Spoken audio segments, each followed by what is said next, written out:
Hello, this is Rita Larsen, the registered dietitian with the Elite Clubs. Today we're going to be preparing an end of the summer sandwich for you to be able to use up your leftover vegetables from your garden, some of the fall tastes that you might want to be able to enjoy. We're going to do it all on a grill for you here at the club, and you will be able to access the recipe for yourself and perhaps enjoy this at home.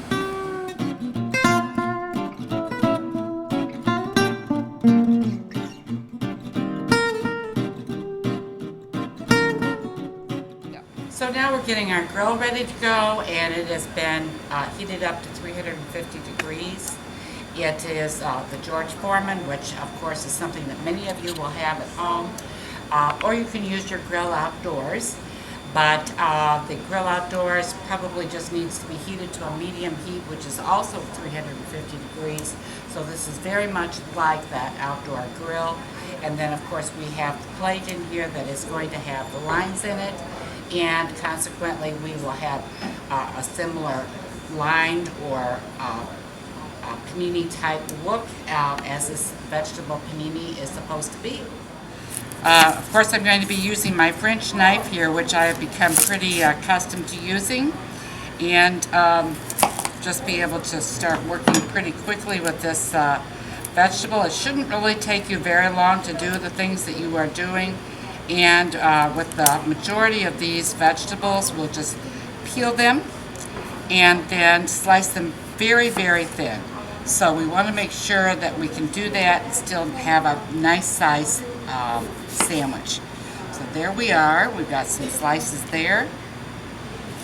Now here is our nice zucchini that we just talked about, that we were able to do or to get from the farmer's market just recently. So what I'm going to do is to just hold this up a little bit like this, and we're going to actually have lengthwise slices. This is in order to be able to go in very, very thinly with the sandwich. And you need to be able to pick firm vegetables, and then you're able to slice them thinly, but there's the fruit of the vegetable is still firm. Here's our red pepper that we're going to be able to work around pretty quickly. And of course you notice that I am using the knife down on the cutting board. I would never pick this up in my hand and start using it, because it's not doesn't work as well. And of course we need to be very, very careful about the things that we are cutting and doing with the knife. So this will work very well this way, and still get the flat pieces that we're going for, and we will be able to make quick work of this and still have a nice slice. So of course with the eggplant, this is a pretty good sized eggplant, and it's a little bit ahead of the season right now, but I think we'll be able to get the slices that we need. And also you need to be able to be aware of the fact that we're just going to be cutting off the skin. You can either do that with your knife or with a peeler. I like to use a peeler because it goes pretty quickly, and I'll still get the slices that we need.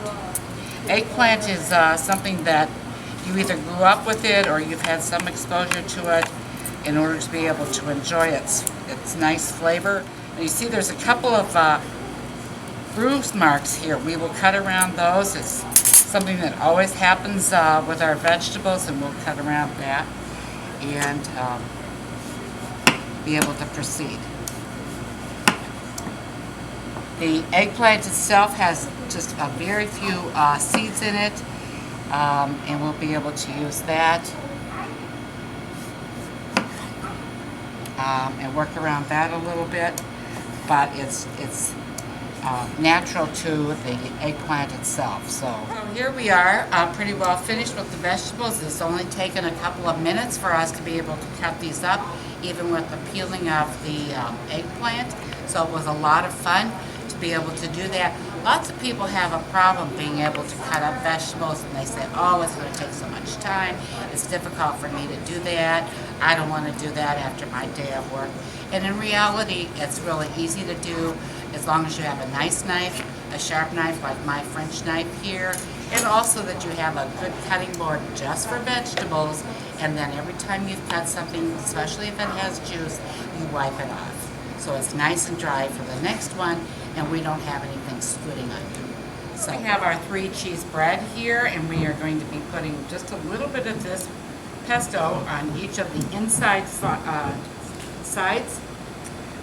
So depending upon whether or not you've had pesto or you enjoy that flavor, it can be awfully wonderful with these blander vegetables. So I think that it's something that you should give it a good try. And it is done with a very purified olive oil, and then, as I said, and the pine nuts, and also the basil. So there we are, and then we're going to be adding our cheese. So one of the things that you want to also know about the sandwich is that you can get the inside portions ready, the pesto as well as the shredded cheese. This is a nice thin shredded cheese, and we will be putting the hot vegetables on this, so it will somewhat melt the cheese. It will not fall out on you when you pick up the sandwich, and it will be basically melted by the time that we are done with our sandwich. So the inside part and the bread is ready to go. So now we're going to be able to use the Pam spray, the original, which is a very fine vegetable oil, which is something that we have used and makes grilling very easily. It's very safe. So we'll just spray that on our vegetables and get them ready to go, including putting the seasonings on. All right, first of all, we're going to be using a little bit of salt. And you can just use as much as you feel you need to be able to have, but it's a nice flavor here. And then, of course, fresh ground pepper, a little bit of oregano, and this is the flake oregano, so this is starting to look very delicious. And so now we're ready for the grill. Okay, so here we are. We're using our George Foreman grill, and it has those very, very hot lines on it, but we're going to put our vegetables on here now and be able to get them all toasted up. Shouldn't take long at all.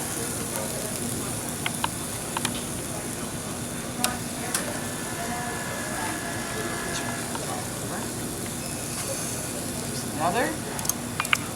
And of course you will do the same application to the back of the vegetable when you are ready to do so. We have our vegetables here, our onions, and of course you can imagine yourself doing this outdoors. And this is from all over. Yeah.